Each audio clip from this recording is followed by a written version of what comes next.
Alors, on passe au paragraphe grand 3 des équilibres redox, chapitre sur les équilibres redox. On va aborder le calcul des constantes d'équilibre des équilibres redox. Constantes d'équilibre redox. Alors, avant d'arriver à ça, on va réexaminer ce qui se passe dans une pile électrochimique. Donc ici, sur le cours, vous avez, je ne vais pas représenter, vous avez toujours pour être, je vais dire, avec des choses dont qu'on connaît bien, j'ai repris la pile d'anyle, d'accord, branchée sur une résistance grand R, bon, j'ai enlevé l'ampèremètre, voilà. Le schéma équivalent Thévenin, donc c'est celui-ci, c'est ce qu'on a ici, voilà. Alors, là, on va relier ce qu'on a fait en élec, hein, on va relier le courant I qui circule à la FM petit e, donc on sait qu'elle est calculée, on l'utilisera plus tard, avec la formule de Nernst. Alors, on va faire un picage d'émail. Voilà, d'accord, je rappelle, somme des tensions, voilà, somme de ces tensions vaut 0, d'accord. Voilà, cette tension plus cette tension, je vais écrire comme ça vaut 0. Donc ça me fait ici, je démarre par cette tension, ça fait E. Le courant I, bon, il se retrouve là, moins petit RI. Ici, donc, flèche dans le même sens, moins grand RI égale 0. Alors vous voyez que j'ai pris la précaution ici, en fait, de mettre I, entre guillemets, hein, l'orientation de I est dans le sens de E. D'accord, c'est-à-dire E, ça, dans ce sens-là, j'ai pris I dans le même sens. Alors pourquoi? Parce que ça va me permettre de récupérer une formule finale dans laquelle il n'y a pas de signe moins. Sinon, c'est pas bien grave. Voilà, donc je simplifie ici. Voilà, si on fait ça, de toute façon, c'est à retrouver hein, systématiquement. Voilà, donc le courant ici vaut E divisé par petit r plus grand R. Alors, ce qu'on dit, on va étudier donc le système à l'équilibre. À l'équilibre, donc il n'y a plus d'électrons qui est échangé, d'accord hein.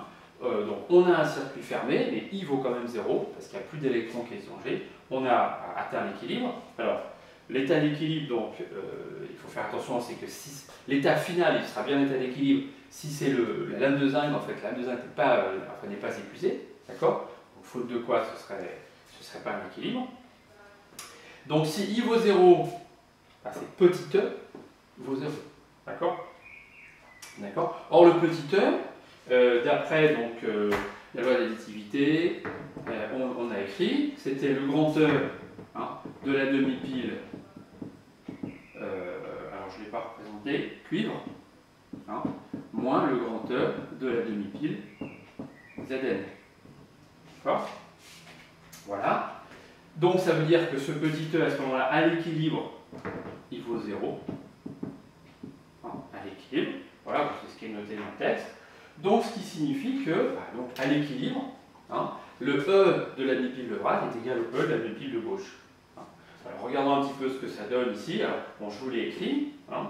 Voilà, donc vous avez l'équation. Hein. Donc ici, ça fait E0, donc ce E-là, c'est le E0 du couple, Cu2 plus Cu, plus, alors 0,06 sur 2, on sait qu'il y a 2 électrons dans l'équation électronique, log, donc on l'a déjà écrit, log de Cu2 plus, donc à l'équilibre, j'ai mis indice EC, et puis D, pour faire attention que c'est la concentration du Cu2 plus dans le bécher de droite. Donc j'ai mis D, d'accord? Parce que les concentrations ici sont pas dans la même bécher. Voilà, ça peut éventuellement. Il faut faire attention à ça. D'accord? Donc égal le E de celui-là. Donc c'est le E0 du couple Zn2 plus Zn, plus 0,06 donc sur les deux électrons échangés, log pareil de la concentration en zinc, donc dans le bécher de gauche, hein, et à l'équilibre. Voilà. Donc j'ai une relation sur les concentrations dans chacun des béchers à l'équilibre. Alors regardons ce que ça donne. Donc là je vais mis un chapitre activité. Hein. Regardons ce que ça donne en chiffres. Dans le cas donc, de cette pile, évidemment vous serez amené à le faire dans n'importe quelle pile. Hein. Alors voilà, si je réécris donc l'équation qu'on a, je reprends directement. Hein. Alors comment on va écrire ça voilà. Donc notre bilan, hein. Le bilan c'est l'action de Zn sur Cu2+. Donc Cu2+, c'est un réactif. Alors, donc on va essayer de le faire passer au dénominateur. Alors ça va nous faire, on va le réécrire, hein, E0 donc du couple Cu2 plus Cu, plus log de Cu2+, donc c'est à droite à l'équilibre, hein, égale E0 de Zn2 plus Zn. Alors je vais effacer. Hein. Voilà, ça va bien compliqué ça. Ok. Plus 0,06 sur 2 log de Zn2 plus, donc à gauche, à l'équilibre. Alors qu'est-ce qu'on va faire? On va faire apparaître, j'ai oublié le 0,06 ici, plus 0,06 sur 2. Voilà. Donc je vais en fait faire passer ça à droite et je vais faire passer ça à gauche. Ça va donc me faire le E0, alors je vais écrire simplement E0 cuivre, hein. Voilà, E0 Zn égale 0,03 log donc du Zn de plus à gauche et à l'équilibre divisé par le Cu de plus à droite et à l'équilibre. Voilà ce que ça donne. Donc je vais avoir une relation sur les concentrations des ions dans les béchères, hein, dans les lipides, à l'état final, à l'équilibre. Enfin, si cet état final est un état d'équilibre. Voilà, donc je suppose que, je répète, hein, pour pouvoir écrire donc, cette équation-là, hein, il faut que la lame de zinc ne soit pas épuisée. Voilà.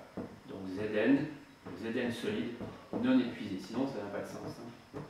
Voilà, la lame de zinc non épuisée. Voilà. Donc j'ai ça. Donc ça va me faire le Zn2 plus à gauche à l'équilibre, divisé par le Cu de plus à droite à l'équilibre. Alors si je divise ça par 0,03 et je passe à la puissance, hein, ça me fait 10 puissance le 0 Cu de plus Cu moins le 0 Zn2 plus Zn divisé par 0,03. Ça me fait 10 puissance. Alors le 0 du cuivre, le Cu de plus Cu, on va le retrouver. Alors c'était 0,34 et moins 0,76. Hein, 0,34 moins 0,76 divisé par 0,03. Donc ça fait de l'ordre de 1 là-haut, hein, divisé par 0,03. Et en fait ça fait 10 puissance 36,7. Donc ça fait un chiffre gigantesque. Voilà. Voilà un petit peu les conséquences. Bon, qu'est-ce que ça signifie, ça 10 puissance 37, hein, la réaction, là, elle est plus que quasi totale. Hein, d'accord? C'est-à-dire que le Cu2 plus ici, hein, bon, ça ne peut pas être nul, de toute façon. Ça ne peut pas être infini, je veux dire. Donc, et ça, en gros, c'est nul. Hein, enfin, c'est tellement quasi total, si vous voulez, que... voilà. D'accord. Que bon, je crois qu'on peut vraiment faire l'approximation égale à 0 là sans. Voilà. Si on regarde combien ça fait, bon, si on réfléchit bien, hein, la concentration en ion Cu2+, je la passe là, elle vaut 10 puissance moins 36 de la concentration Zn. C'est-à-dire que même si cette concentration vaut 1 mol par litre, même 10 mol par litre, la concentration en Cu2+, elle sera en 10 puissance moins 35 mol par litre. Alors, sachant qu'une mol, c'est 6 10 puissance 23, vous voyez qu'on est... On n'a même plus un ion, hein. On est à 10 moins 10 ions. Hein, donc, bon. Voilà. Donc, voilà. Donc la réaction est totale. C'est sûr, pour une pile, c'est ce qui nous arrange, parce qu'il faut la décharger au maximum. Hein, ce qu'il faut évidemment, c'est que d'un point de vue pratique, les réactions redox, bien sûr, soient de ce type-là, hein, pour que bon, la pile ait un intérêt pratique. Donc c'est une réaction qui est totale, d'accord. Donc on va pouvoir faire un bilan de matière. Hein. Donc si je fais, on sera amené à faire un bilan de matière sur les piles. Voilà, et en particulier, donc, on va regarder le bilan donc, des réactions électrochimiques. Hein. C'est la réaction redox. Donc notre réaction redox, c'était Zn solide plus Cu de plus donne Zn de plus Cu solide. D'accord. Donc ici, j'ai un certain nombre de moles de Zn0, c'est le nombre de moles d'atomes de zinc qui sont immergés, d'accord, de la lame de zinc solide qui sont immergés, d'accord.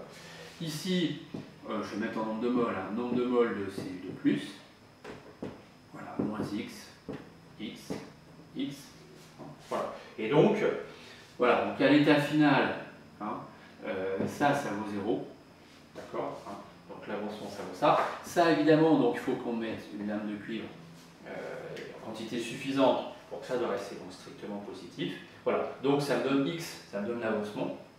Ça me donne l'avancement. Voilà, x, c'est le nombre de moles, donc. Voilà. Et ce qu'on peut vous demander dans un exercice, c'est la charge totale qui est à traverser. Alors, vous voyez que ici, si j'ai le nombre de moles de... En fait, bon, donc l'avancement, c'est le nombre de moles d'ion Cu2+ qu'il y a au départ. Voilà. Et ben, vous regarderez, chaque fois qu'un ion Cu2+ est consommé, combien il y a d'électrons qui traversent. Voilà. Et au final, on peut calculer la quantité totale de charge qui traverse. Donc on peut mesurer la capacité de la batterie. Parce que ça revient à ça. Voilà. Voilà pour cette activité. Alors si on revient donc ce que je vous ai écrit, voilà, attendez que j'y sois. Ok, voilà, d'accord. Donc voilà, donc ça peut se refaire bien sûr pour toutes les piles que vous aurez en exercice, voilà. Et on retiendra donc à l'équilibre chimique de toutes les piles, ça se redémontre. Donc le E de la demi-pile de droite est égal au E de la demi-pile de gauche. Voilà, vous avez la démonstration au-dessus. Voilà. Alors ensuite on va passer au 3-2.